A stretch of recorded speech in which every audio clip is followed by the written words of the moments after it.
News Talk 94.5 WPTI, 96.7 FM WTOB. And you're listening to the Wealth Guardians radio show with Doug Ray, helping you to retire that job if you're going to keep that paycheck. I'm your host, Doug Ray, and with me is Brice Payne. Morning, Doug. Hey, good morning. Good morning. A happy, beautiful spring / almost summer week here. And looks like we've got a good weekend in store for us. I appreciate everybody taking some time to spend a little bit of their weekend with us out there. Before we get started into today's topics, we're first Saturday of the month, so we're going to do our listener mailbag as we always do. Some listeners have thrown out some great questions to us over the last couple of weeks, so we want to tackle as holistic financial planners and see if we can provide you any insight into what true financial planning in retirement is like. Let's go ahead, Doug, and do our Wealth Guardian Service salute. Take us off on that. All right. Yeah, we like to always start the show with a salute out to our veterans, our service members, and our first responders. Thank you for what you do for us. It's a sacrifice, but deeply needed. And to the families as well. Thank you very much.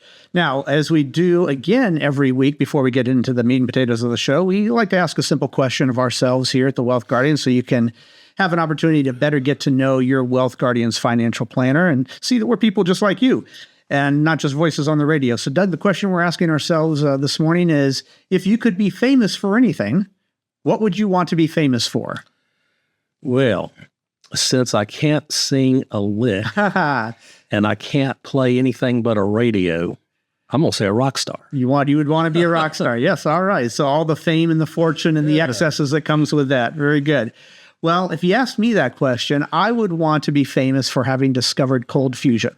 Okay. And just put the energy crisis around the world to rest and probably help alleviate a bit of the global climate warming, if you will, crisis as well out there. So that's what I'd love to be known for. But I probably wouldn't get the accolades at the airport that you would as a rock star for that. But I'd be known in the upper echelon science circles, I suppose. I also don't have the hair for a rock star. No, I know. I could be either. You and I both for that. That's why we got to be producers if we're going to be anything in the music world.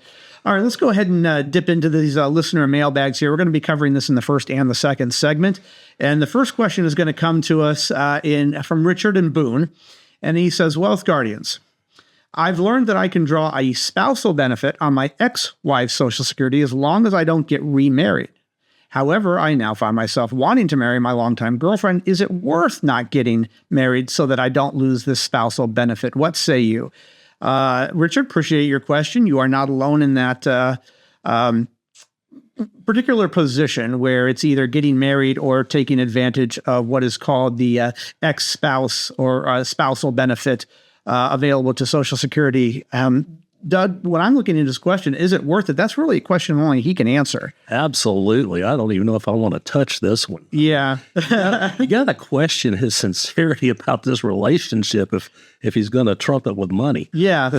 So, Richard, I think what you would want to do is actually calculate how much you potentially would be losing in benefits by giving up your ex-spousal benefit and see if that is worth it to you. You know, if it's only a little bit, then probably not. But if it's a significant amount of money, you might want to delay that marriage a little bit because you would certainly most likely turn on your own benefits, I would think, when you turn 70.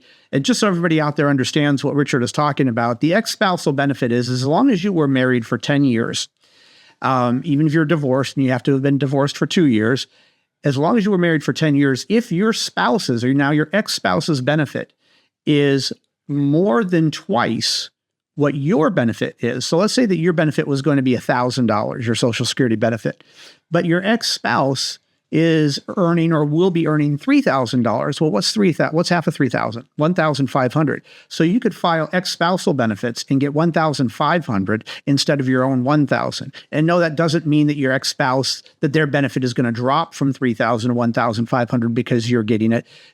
Their Social Security wouldn't be affected at all.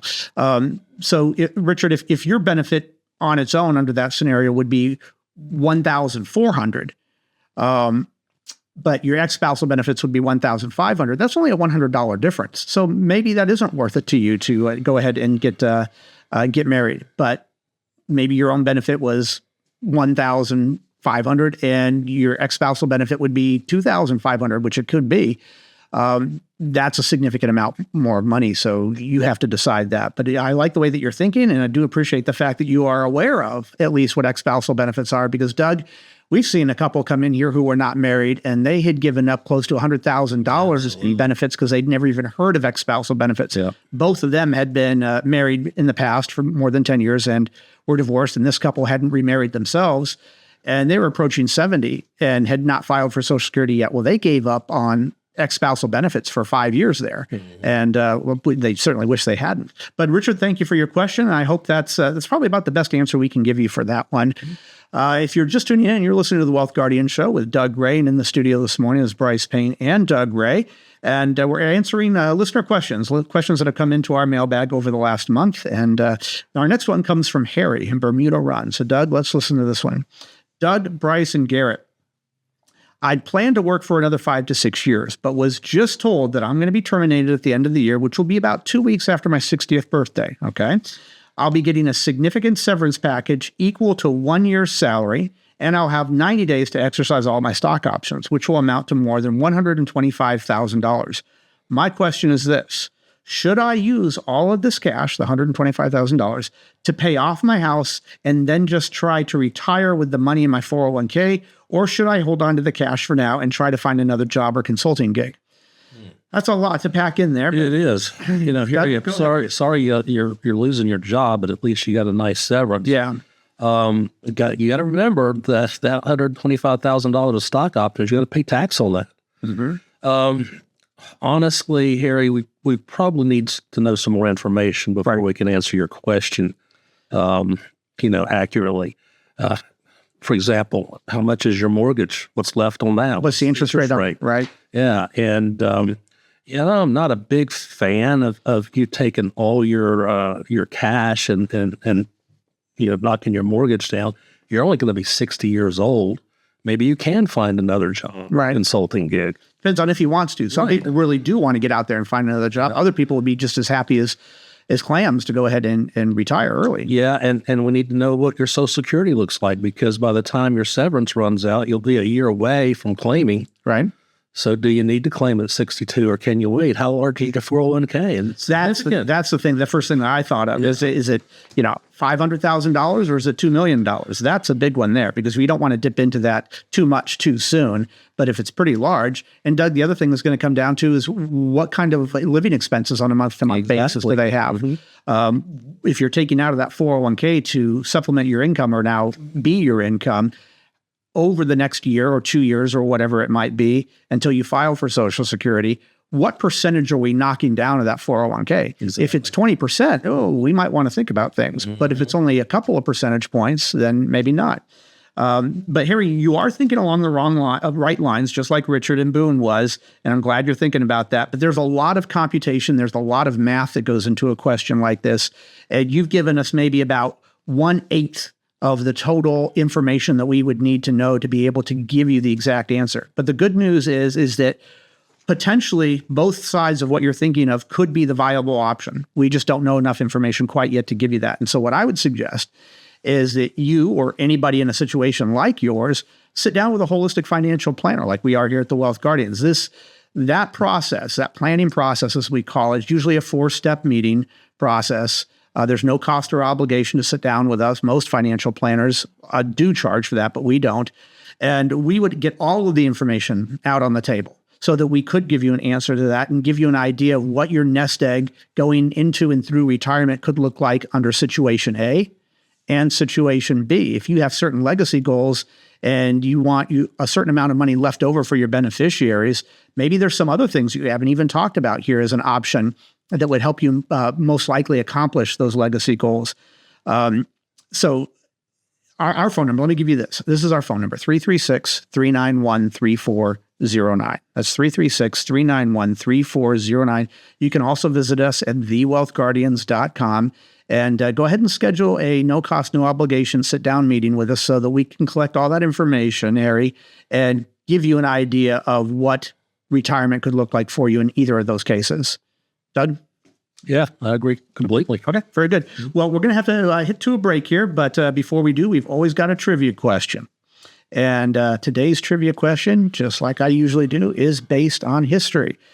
And Doug, are you ready? No. Yeah, Doug doesn't like my trivia questions, but he actually does get a good percentage of them. I think you're going to get this one, Doug. On May 3rd, 1979, where were you in 1979, Doug? May 3rd, 79, I was about to graduate college. Okay. On May 3rd, 1979, the first female head of state in Europe was elected. Okay. Who was she? That's the trivia question. All right, well, stick around to get the answer to that trivia question, see if Doug got it. On the other side of this short break, this is Brice Payne. With me is Doug Ray. The show's The Wealth Guardians, helping you retire the job and keep the paycheck. And this is News Talk 94.5, WPTI. And this is 96.7 FM, WTOB. News Talk 94.5, WPTI. 96.7 FM, WTOB. Welcome back to the Wealth Guardian Show, where we help you retire the job and keep the paycheck. I'm Brice Payne in the Wealth Guardian studio, along with Doug Ray. And in this second segment, we're going to continue dipping into our listener mailbag here and take a look at all the questions that have come up to us from listeners over the last month. Now, before we answer that trivia question we left you and Doug hanging with, I've got two questions for you. One, are you planning to retire? Okay. Answer to that is probably yes, right? Two, have you met with a retirement income certified professional who's also a fiduciary? Well, certainly hope you have, but if you haven't, here you go. I'm going to invite you to take us up on a complimentary review of your current financial income situation. As certified retirement planning specialists, we're going to put together a customized written plan with strategies for portfolio allocation, income distribution, Social Security filing, and tax efficiency, with the additional benefit of often reducing both the risk and fees of your current plan. If you've put aside at least $400,000 and you want to take us up on this no-cost, no-obligation review, give us a call at 336-391-3409. That's 336-391-3409, or you can also go to thewealthguardians.com. That's thewealthguardians.com to learn more. We're going to show you in black and white that it is possible to retire the job and keep the paycheck. Okay, let's go ahead and get to the answer of this trivia question that we left you hanging with and see if we stumped Doug, or more importantly, you out there. Doug, the question is, on May 3rd, 1979, the first female head of state in Europe, all of Europe, was elected. Who was this female person? I'm going to say Maggie Thatcher. You got it indeed. Margaret Thatcher. What was her nickname? You remember that? Oh, golly. Iron Lady. There you go. So you got 2 for 2 today. The Iron Lady. And she served 11 years. And boy, was Europe and the United States, when we teamed together with Reagan and Margaret Thatcher, that was a force to be reckoned with. That was a good team. Adversaries around the world. That was a strong, strong team that we had there for a number of years. All right, let's go ahead and get back to this listener mailbag. And the next one that we're digging out here comes from Matt in Blowing Rock. And Matt says, Doug, Garrett, and Brice, I want to give my son $5,000 to help him start his landscaping business. Is it okay to do that? Or should I tell him it's a loan and I just won't charge him interest? Is it okay to do that? Well, sure, it's okay to do that. I think he might be referring to tax questions. Maybe so. Is he doing anything illegal by giving him? No, not at all. Yeah. I mean, it's under the gift tax exemption, right? And you call it whatever you want to call it. It's totally up to you. But yeah, he's not going to have to pay tax on that $5,000, and neither will you. What's the limit, Doug, that you're allowed to give? I think it's 18. 18. Okay. Per person. So Matt, the rule is, and I think this is what you were kind of alluding to, is $18,000 a year per person. So you can give $18,000 to one son, $18,000 to another son, or any friends or anybody. There's no tax implications or penalties at all for doing that. And you can do that year after year. And then, in fact, on top of that, you've got another lifetime bucket that you can dip into as well. So no, there's nothing wrong with doing that, whether you, as Doug said, whether you called it a loan or just a gift, that's perfectly fine. The question might be, though, do you want him to pay it back so that he, in the end, felt that he had started himself from the ground up? $5,000 isn't that much to hand out to somebody to start a business. Businesses cost money to start up. Yeah. And so that's up to you on a personal level, whether you feel or not he should pay it back in the end. But simple answer to your question, there's nothing wrong with that. You're allowed to do that as long as it's under the $18,000 a year rule. But thank you for your question, and look forward to seeing how his business does there. If you're just tuning in, you're in the second segment of the Wealth Guardians radio show with Doug, Garrett, and Brice. And in the studio this morning, it is Doug and Brice.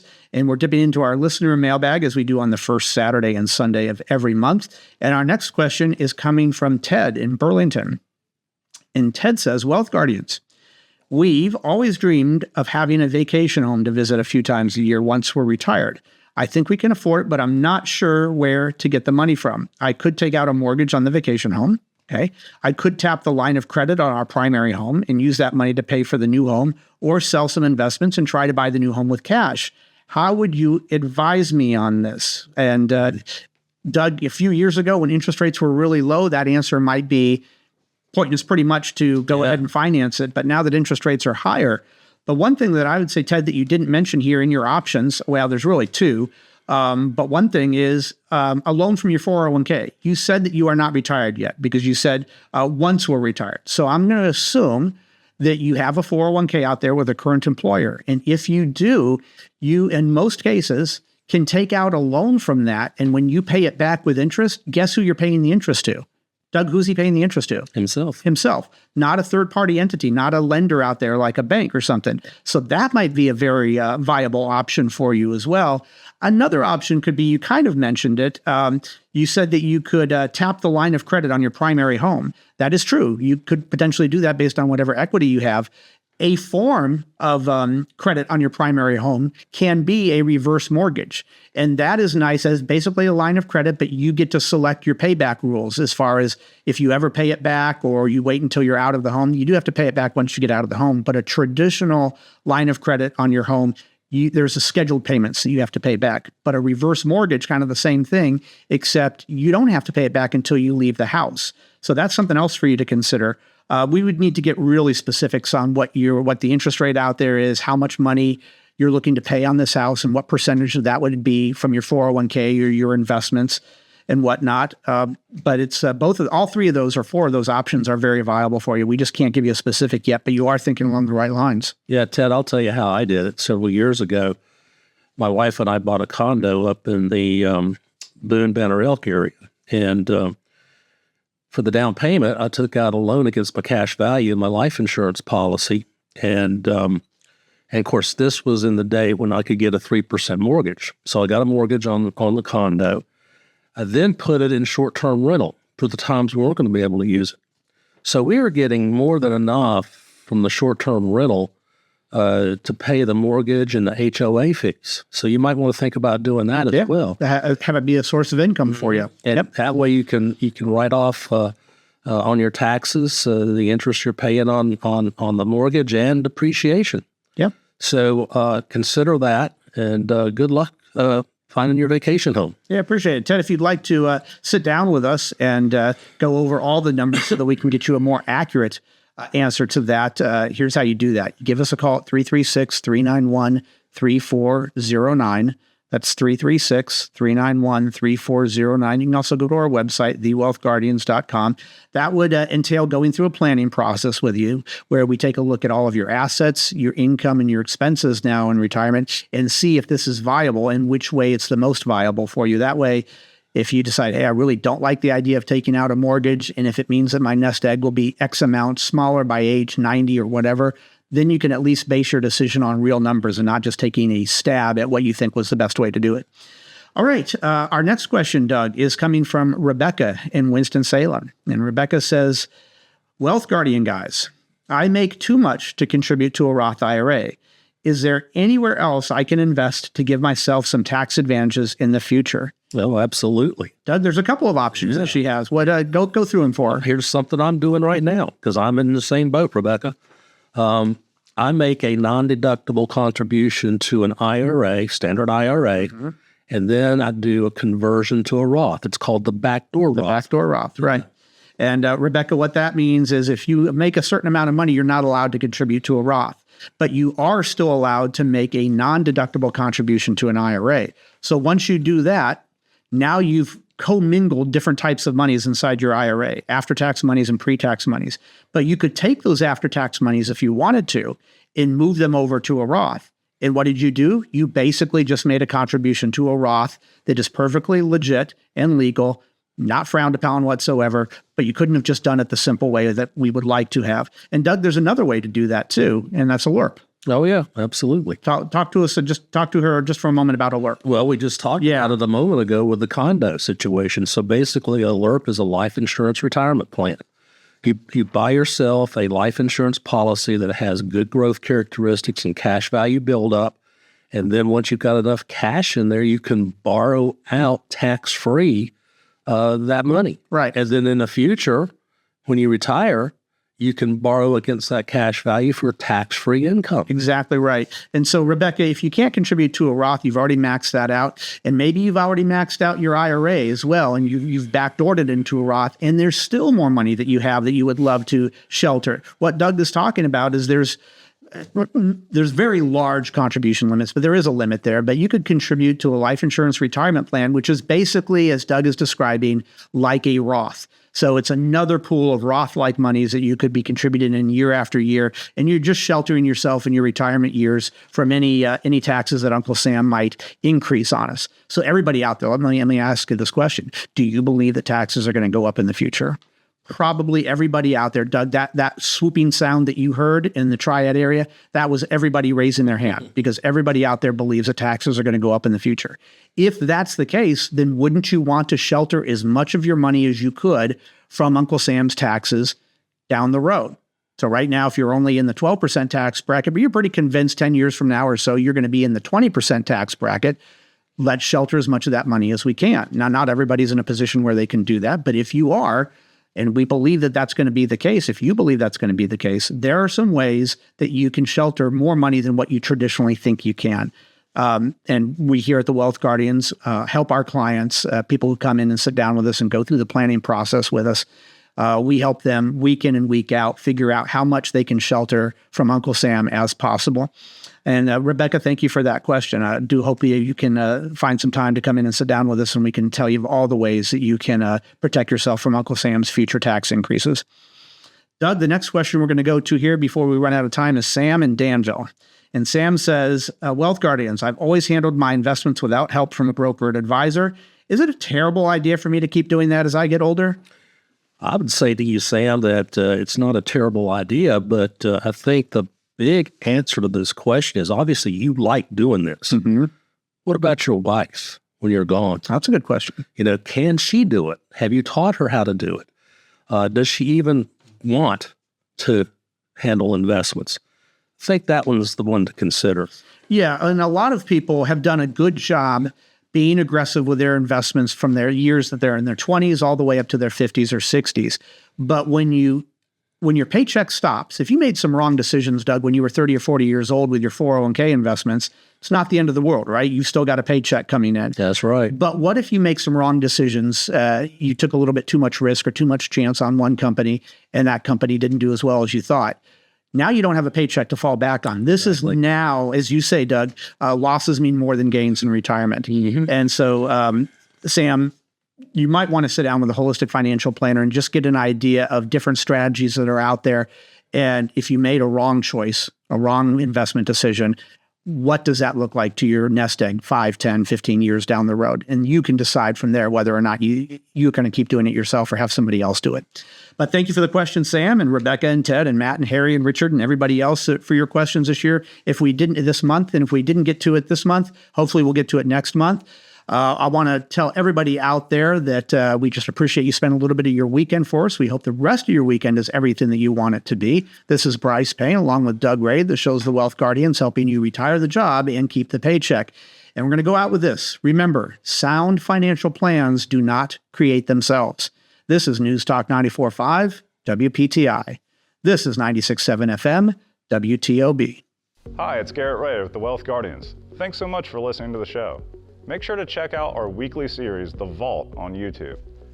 Find our channel, The Wealth Guardians, where we talk about all things retirement planning and cover new topics each week, such as Social Security, tax planning in retirement, and our thoughts on investment best practices, and much more.